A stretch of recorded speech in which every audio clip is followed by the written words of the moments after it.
Rússia e China vetam a proposta dos Estados Unidos que pedia um cessar-fogo em Gaza.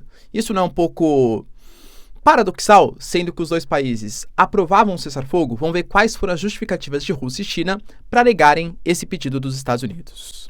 Notícias importantes também relacionadas. Há uma declaração seríssima do Peskov que fala: agora sim, a Rússia está em guerra e não mais em uma operação militar especial. Vamos entender aqui exatamente quais são as diferenças. Garante que vai convocar uma reunião do Conselho de Segurança da ONU, porque a Ucrânia estaria invadindo a Rússia, e garante que não pode existir um país que ameace a existência da Rússia na sua vizinhança, deixando bem claro que esse país é a Ucrânia.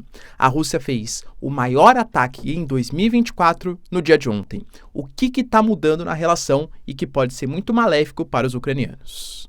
Vamos falar um pouquinho também, pessoal, sobre o Emmanuel Macron, que fará uma visita ao Brasil na semana que vem, o que exatamente Brasil e França vão negociar, e uma notícia importante publicada pelo Financial Times, que garante que os americanos pediram para os ucranianos moderarem os seus ataques às refinarias russas. Por que será, hein?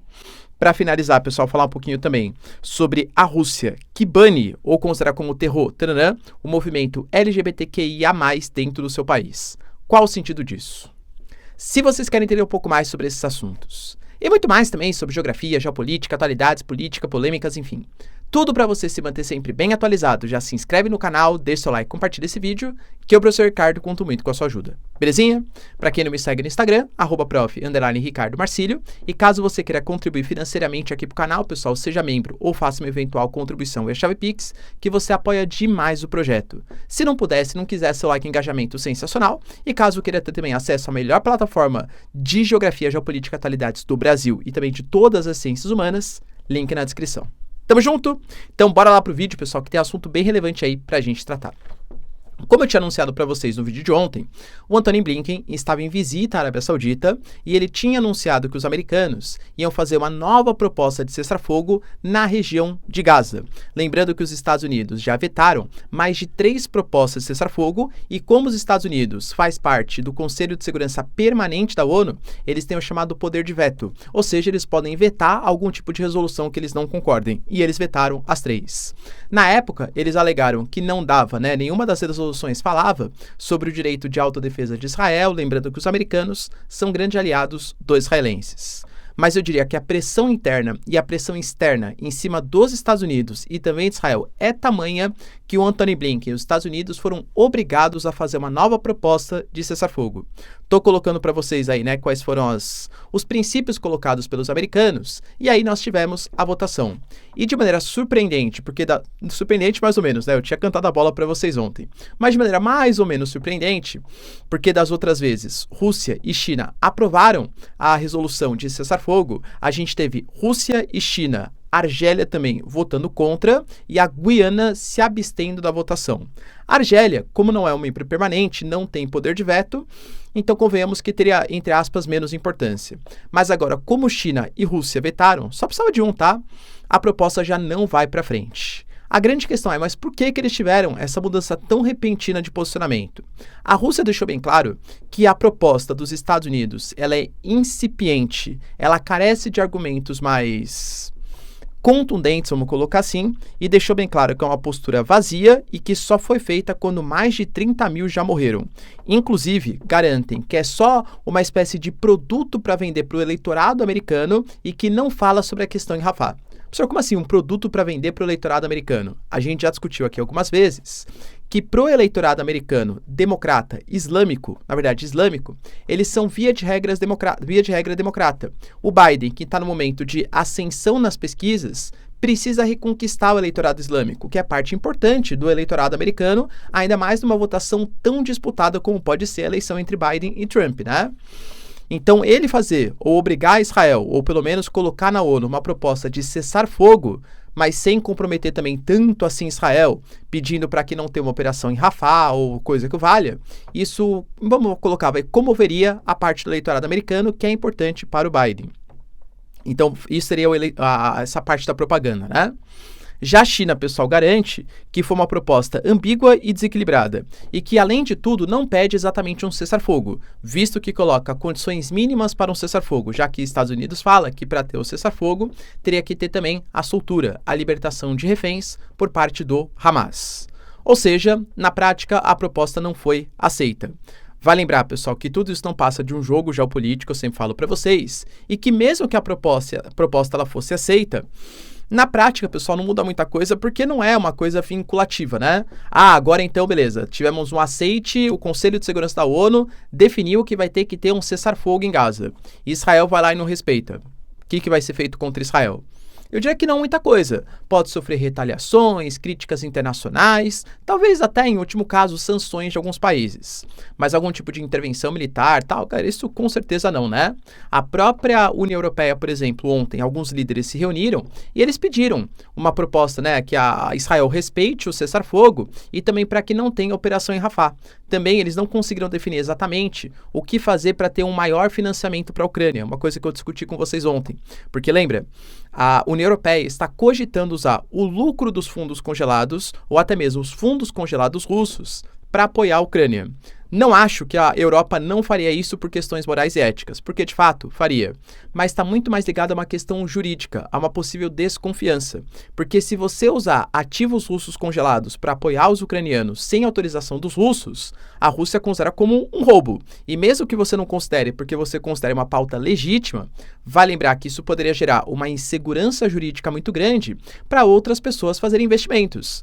Quer dizer então que a Europa ela usa fundos por um motivo que ela julga certo agora, mas e que no futuro pode ser um motivo errado, sabe-se lá, né? Mas que ela usa fundos congelados para ajudar outros países, ela utiliza dinheiro que não é dela para dar conta para outros países. Então isso poderia gerar, no momento de desdolarização, de sistemas alternativos de pagamento, uma insegurança jurídica para a União Europeia. Outro ponto, pessoal, que é bem importante, eu diria que talvez um dos mais relevantes do vídeo, está ligado a um grande ataque que a Rússia fez, o maior em 2024, atingindo inclusive a maior hidrelétrica do país e também as declarações do Peskov. Para quem não conhece, o Peskov, ele é o porta-voz do Putin, é o porta-voz da presidência da Rússia. Ele deixou bem claro que até então se tratava de uma operação militar especial e a partir desse momento vamos chamar de guerra. Professor, só antes de você explicar, o que exatamente, qual que é a diferença entre uma operação militar especial e uma guerra? Uma operação militar especial dá a ideia de ser uma coisa um pouco mais tranquila, uma rotina militar, e você não precisa passar pela Duma. Na Rússia, do ponto de vista até mesmo constitucional, para ter a aprovação de uma declaração de guerra não basta somente o Putin, precisa também do parlamento russo. Eu até entendo que hoje, grande parte da Duma, a grande maioria, é partidária do Putin. Então, na prática, o que o Putin quiser, a Duma aprova. Mas por que não foi aprovada a resolução de guerra desde aquele momento? Eu diria, galera, que é para causar um pânico menor na população, vamos colocar assim, e também para não acabar com o elemento surpresa, né? Galera, convenhamos, vai ter uma votação. A Rússia, quando ela fez a invasão à Ucrânia, claro que tinham tropas mobilizadas na fronteira, mas foi uma coisa, entre aspas, repentina, sem um aviso prévio. Se você vai esperar ter uma votação na Duma, vamos votar, vai ter guerra, não vai, debates e tal, óbvio que a Ucrânia poderia montar uma defesa maior e até mesmo ter conquistado a ajuda da OTAN de maneira mais prévia. Só que agora, que eu diria que esse momento de elemento surpresa já passou, claro, e a gente tem um momento de fragilidade dos ucranianos, cara, com pouca artilharia, com poucos homens, sem ajuda dos Estados Unidos, com uma certa reticência de alguns países europeus em mandarem tropas ou equipamentos mais sofisticados, como por exemplo a Alemanha, que não manda os seus mísseis Taurus, e com a Rússia reconquistando ou conquistando alguns territórios aos poucos, eu diria que é o momento, talvez, de ir para cima, do ponto de vista geopolítico, antes que o Ocidente resolva fazer uma ajuda mais importante. Por exemplo, ontem mesmo a gente teve o Shoigu, que é o responsável pela defesa do país, anunciando a mobilização de 2 novos exércitos e de uma série de outras brigadas. Eu analisei com vocês que se for utilizado os números que a Rússia tem hoje nos seus exércitos, nas suas brigadas, a gente está falando de cerca de 300 a até 700 mil novos militares posicionados no território ucraniano. É uma mudança muito significativa. A Rússia ontem, por exemplo, fez ataques com mísseis contra Kiev. E a gente teve na madrugada de ontem, na verdade, para hoje, alguns ataques bem pesados em vários pontos do território ucraniano, tentando atingir principalmente setores de infraestrutura, de eletricidade. Várias cidades estão com apagão na Ucrânia, segundo o próprio Zelensky, e até a maior hidrelétrica do país, localizada ali em Zaporizhia, foi atacada. Tá vendo como tudo isso combina? Chamar de guerra agora vai permitir que o Putin, por exemplo, consiga ter muito mais controle dos meios de comunicação, da sociedade, para a convocação, por exemplo, de novos reservistas, para a utilização dos recrutas, que são bastante novos, e não só os voluntários que eram utilizados até o momento. Inclusive, uma das mudanças possíveis é você pegar todos os meios de produção, todos os setores industriais, e utilizar eles para fins militares. É uma coisa que é possível dentro de um contexto de guerra. Então, penso eu, tá, pessoal? O Putin, embalado por ter sido reeleito, ou seja, só tem que pensar em popularidade, reeleição, daqui 6 anos, com mais de 87% dos votos. Ou seja, a gente sabe tudo o que aconteceu no sistema eleitoral russo, claro, né? Mas convenhamos, com uma boa popularidade, pelo menos nos números oficiais, isso referenda chamar de guerra, convocar mais reservistas e ter uma autonomia, um controle maior sobre a sociedade no momento de grande dificuldade para os ucranianos. Por isso que eu falo, pessoal, não prevejo boas notícias no futuro próximo para a Ucrânia. Inclusive, o próprio Macron, segundo o site O Político, falou que a Ucrânia pode cair num futuro próximo. Na reunião com uma série de outros líderes, ele deixou bem claro que sem a ajuda dos Estados Unidos e sem tropas sendo enviadas da OTAN no território ucraniano, a Ucrânia vai cair, o que pode ser muito péssimo para a União Europeia, para a OTAN e para o próprio Estados Unidos. Lembrando que, segundo Macron, ele jura, galera, que, dominou a Ucrânia, vai querer ir para cima da Polônia, Letônia, Lituânia, Estônia e uma série de outros países do leste europeu. O Putin falou que não vai, mas de novo, né, galera, em qual político você confia? É uma questão bastante polêmica. Além disso, o Peskov deixou bem claro, tá, que nesse momento há uma interferência, uma invasão da Ucrânia na Rússia e que, inclusive, a Rússia vai convocar o Conselho de Segurança da ONU. Professor, como assim? As polêmicas, né? A gente sabe que quando a Rússia invadiu Donetsk, Lugansk, Zaporizhia, Kherson e a própria Crimeia, foram feitos referendos locais. Os referendos foram controlados, claro, pelo exército russo, mas todos eles tiveram acima de 90% da população votante, segundo a contabilização da Rússia, claro, apoiando a entrada desse território no território russo. Ou seja, hoje, segundo a legislação russa, são províncias da Rússia.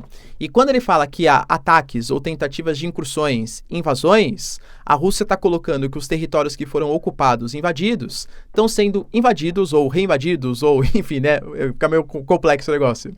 Mas está tendo uma contraofensiva nesses territórios ocupados. E que isso é uma invasão territorial.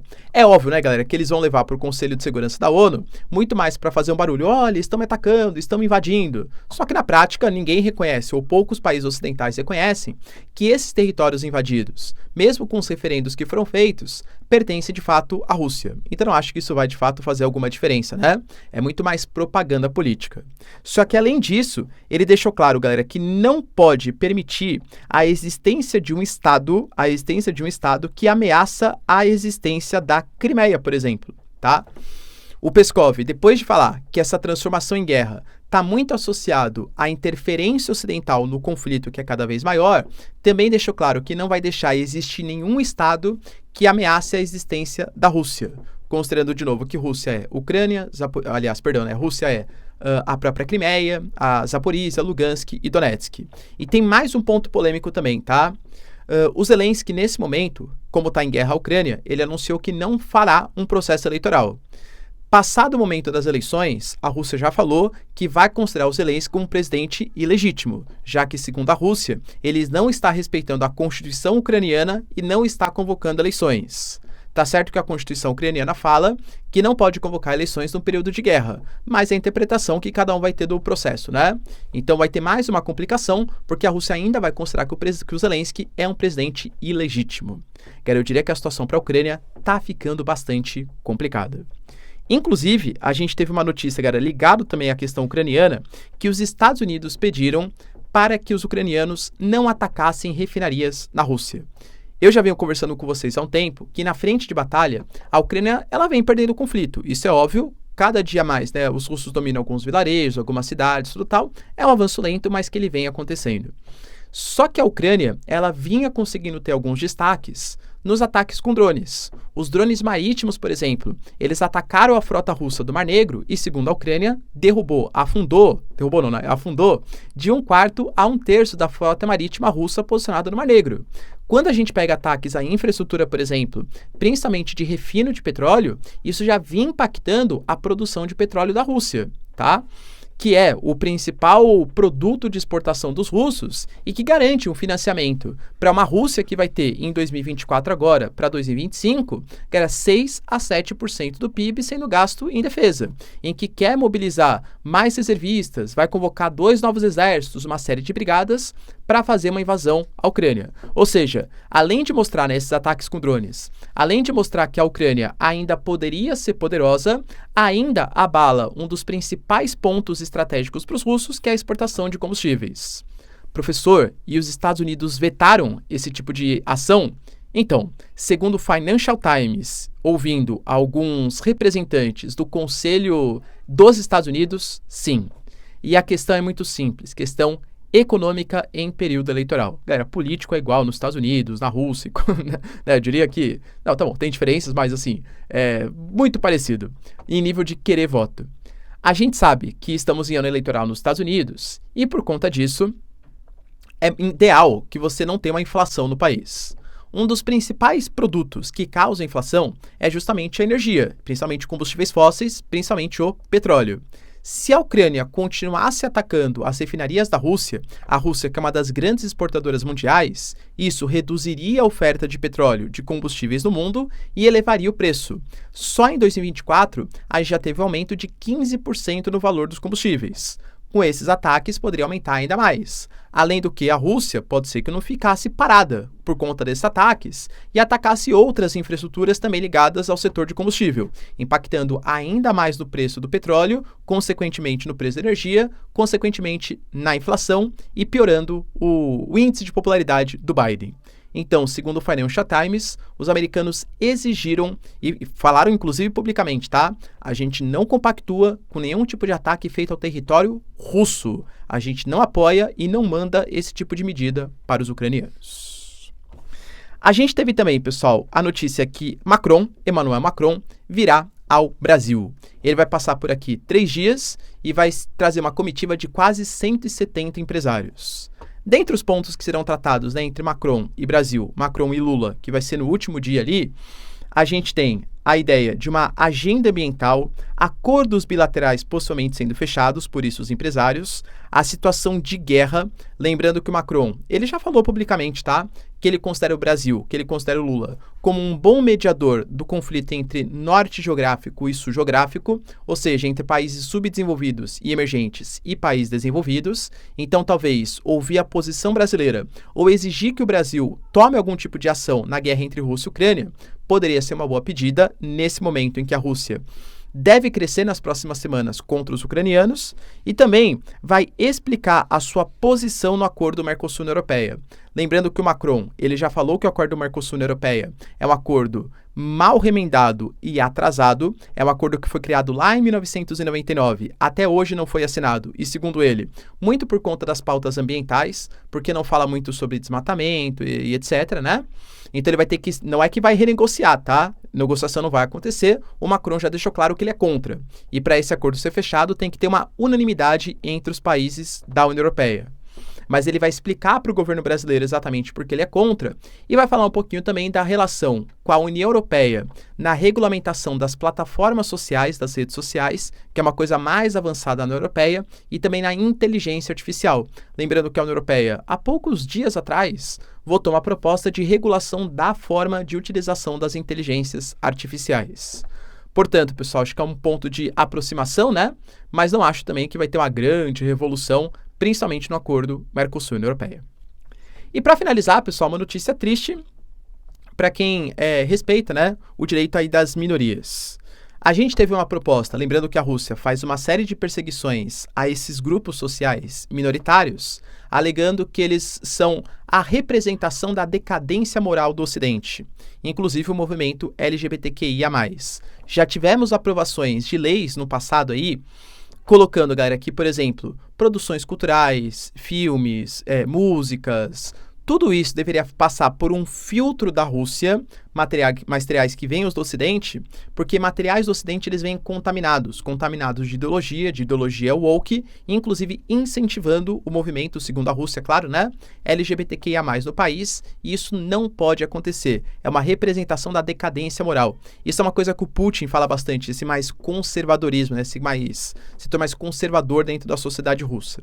Agora, com as mudanças legislativas no país, qualquer um que participe de algum tipo de movimento LGBTQIA+, vai ser considerado, assim como outros grupos, tá? Terror, tranã e extremista. E, portanto, será combatido como tal. Isso mostra, galera, de novo, uma tentativa da Rússia de se diferenciar do Ocidente. Não só do ponto de vista geopolítico e militar, mas também do ponto de vista cultural. Concorda com os russos nessa? Deixa aí nos comentários, pessoal. Quero saber a sua opinião. No mais, se vocês curtiram o vídeo, tamo junto, beijos, abraços e tchau, tchau.